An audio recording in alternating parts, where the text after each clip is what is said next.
ദൈവനാമത്വപ്പെടുമാറാകട്ടെ. അനുഗ്രഹമായ നല്ല പ്രഭാതത്തിനായി നന്ദിയോടെ ദൈവത്തിന് സ്തോത്രം ചെയ്യാം. എല്ലാവരെയും കർത്താവിൻ്റെ നിസ്തുല സ്നേഹത്തിൽ പ്രഭാത ജാഗരണത്തേക്ക് സ്വാഗതം ചെയ്യുന്നു. ഇന്ന് ധ്യാനിക്കേണ്ട ഭാഗം വെളിപ്പാട് പുസ്തകം 2-ാം അധ്യായം 9-ാം വാക്യം ആസ്പദമാക്കിയാണ്. ദാരിദ്ര്യത്തിൻ്റെ സമ്പത്ത്. വാക്യം ഇങ്ങനെ പ്രതിപാദിക്കുന്നു: ഞാൻ നിന്റെ കഷ്ടതയും ദാരിദ്ര്യവും നീ ധനവാനാകുന്നതാനും തങ്ങൾ യഹൂദന്മാർ എന്ന് പറയുന്നെങ്കിലും യഹൂദരല്ല, സാത്താൻ്റെ പള്ളിക്കാരുടെ ദൂഷണവും അറിയുന്നു. ഇവിടെ പ്രതിപാദിക്കുന്നത് AD 2-ാം നൂറ്റാണ്ടിൽ അപ്പോസ്തലനായ യോഹന്നാന്റെ കീഴിൽ ശിക്ഷത്വം സ്വീകരിച്ചു. പിന്നെ സ്മിർന സഭയുടെ നേതാവായ പോളികാർപ്പ് രക്തസാക്ഷിത്വം വരിക്കുകയുണ്ടായി. എന്നാൽ യഹൂദന്മാർ അദ്ദേഹത്തിൻ്റെതായ മൃതശരീരത്തെ വീണ്ടെടുക്കുകയും അതിനെ അഗ്നിക്കിരയാക്കുവാൻ അവർ പരിശ്രമിക്കുകയും ചെയ്തതായി കാണാൻ സാധിക്കുന്നു. യഹൂദന്മാരാകുന്നു എന്ന് പറയുന്നുവെങ്കിലും അവർ യഹൂദന്മാരുടേതായ സ്വഭാവ സവിശേഷതകളില്ലാത്തതായ പ്രവർത്തനങ്ങളാകുന്നു അവർ കാഴ്ചവെക്കുന്നത്.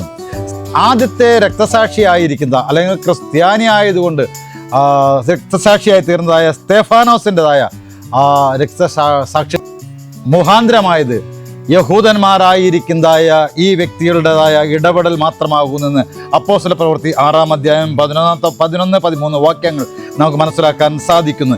യേശുക്രിസ്തുവിൻ്റെ ക്രൂശീകരണത്തിനും വളരെയധികം ശക്തമായി വാദിച്ചതായ വലിയൊരു സമൂഹവും ഈ യഹൂദന്മാരായിരിക്കവേ യഹൂദന്മാരല്ലാത്തതായ ജീവിത സാഹചര്യങ്ങളുടെ മുൻപോട്ട് നീങ്ങുന്ന വ്യക്തികളാകുന്നു. നമ്മെ ഓർമ്മപ്പെടുന്നത്, നിങ്ങൾ ക്രിസ്ത്യാനി ആകുന്നുവെങ്കിൽ ക്രിസ്ത്യാനിത്വത്തിൻ്റെതായ മഹാത്മ്യങ്ങൾ, മൂല്യങ്ങൾ ഉയർത്തിപ്പിടിക്കുന്നതായ വ്യക്തികളായിരിക്കണം. നാമധേയ ക്രിസ്ത്യാനികളാകരുത്, ക്രിസ്തുവിനെ അനുഗമിക്കുന്നതായ വ്യക്തികൾ തന്നെ ആയിരിക്കണമെന്നാകുന്നു നമ്മെ ഓർമ്മപ്പെടുന്നത്.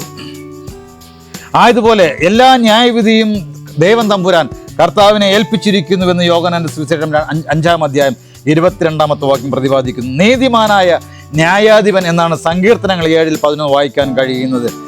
യേശു ഒരു മനുഷ്യനായിരിക്കുകയും ആയതുപോലെ തന്നെ ദൈവികമായിരിക്കുന്നതായ എല്ലാ ഗുണങ്ങളും, തൻ്റെ പ്രവർത്തനങ്ങൾ, തൻ്റെ സംസാരങ്ങൾ, തൻ്റെ ജീവിതങ്ങൾ, തൻ്റെ ഇടപെടലുകൾ ആ ദൈവിക മാഹാത്മ്യങ്ങളിലൂടെ നമുക്ക് മാർഗദർശിനിയായി മനസ്സിലാക്കാൻ സാധിക്കും.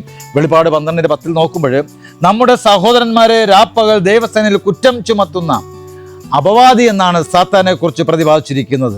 സഭ എന്ന് പറയപ്പെടുമ്പോൾ നാം ചിന്തിക്കരുത് ആരാധനയ്ക്ക് വന്നു കൂടുന്ന ഒരു കൂട്ടമെന്നല്ല. യഹൂദന്മാരെ അപേക്ഷിച്ച് അവരുടേതായ ജീവിതത്തിൻ്റെതായ എല്ലാ അവസ്ഥകളിലും സഭ വലിയൊരു ഘടകമായിരുന്നു.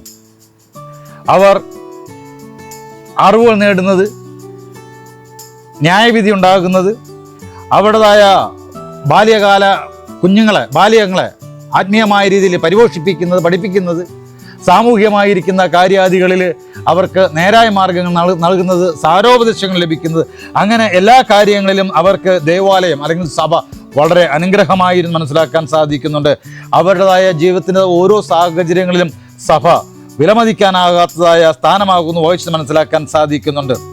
ആയതുപോലെ നമുക്ക് ഓർക്കേണ്ടത്, ലോകം മുഴുവനും അവന് വേണമെന്ന് സാത്താൻ വാദിക്കുമ്പോൾ സാത്താന് വേറെ സഭ ഇല്ല എന്ന് ചിന്തിക്കരുത്. നോക്കണം, നമ്മുടെ ഇടയിൽ തന്നെ ഉള്ള ആൾക്കാരെ സാത്താൻ തൻ്റെതായ ഇഷ്ടത്തിനൊത്തവണ്ണം പരിപാലിക്കുമ്പോൾ, ചേർത്തണയ്ക്കുമ്പോൾ സാത്താൻ വിജയിച്ചു കൊണ്ടേയിരിക്കുന്നു. അവിടെയാണ് നാം തിരിച്ചറിയേണ്ടത്, ഒരു ക്രിസ്ത്യാനിയായിരിക്കുന്ന നമ്മൾ ഏത് അവസ്ഥയിലാകുന്നു ചിന്തിക്കുകയും ജീവിക്കുകയും ചെയ്യുന്നത്. നമ്മുടെ ഐഡൻറ്റിറ്റി ക്രിസ്തു മാർഗത്തിൽ നിലനിൽക്കുന്നതാകുന്നോ എന്നുകൂടെ ചിന്തിക്കേണ്ടിയിരിക്കുന്നുണ്ട്.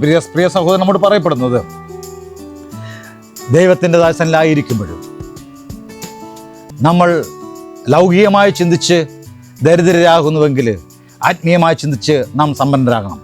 ഇവിടെ പറയപ്പെടുന്നത്, ആത്മാവിൽ ദരിദ്രരായവർ ഭാഗ്യവാന്മാർ എന്ന് ദൈവത്തിൻ്റെ വഴി നമ്മെ ഓർപ്പെടുത്തുമെങ്കിൽ ആ നിത്യസന്തോഷം അനുഭവിക്കേണ്ടതിന്, ആ സ്വർഗീയ പരിശുദ്ധാത്മാവിൻ്റെ ദാനത്തിനായി നമുക്ക് പ്രാർത്ഥിക്കാം.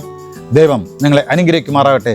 കണ്ണടയ്ക്കാം. സ്വർഗീയ പിതാവേ, നല്ല ദൈവമേ, അനുഗ്രഹമായിരിക്കുന്ന നല്ല മിഷനക്കായ സ്തോത്രം, നൽകിയ വചനത്തിനായ സ്തോത്രം കർത്താവേ. ദാരിദ്ര്യത്തിൻ്റെതായ വശങ്ങളെക്കുറിച്ച് മനസ്സിലാക്കേണ്ടതിനും ആത്മീയമായി അനുഗ്രഹീതരായി സമ്പന്നരാകുവാനുള്ളതായ ആഹ്വാനത്തിനായി സ്തോത്രം ചെയ്യുന്നു. ഈ ദിവസം പ്രാർത്ഥന നിരതരായി തങ്ങളിൽ അജ്ഞത മാറ്റപ്പെട്ട് ജ്ഞാനവർദ്ധന പ്രാപിച്ച് സ്വർഗീയ ജ്ഞാനത്താലും പരിജ്ഞാനത്തിലും സമ്പന്നമായി ആത്മീയ നിറമുള്ള മക്കളായി നിലനിൽക്കുവാൻ അവിടുത്തെ ആത്മാവിനാൽ നിറയ്ക്കപ്പെടുമാറണം. യേശുവിൻ നാമത്തിൽ അപേക്ഷിക്കുന്നു. പ്രാർത്ഥന കേൾക്കണം നല്ല പിതാവേ. ആമേൻ.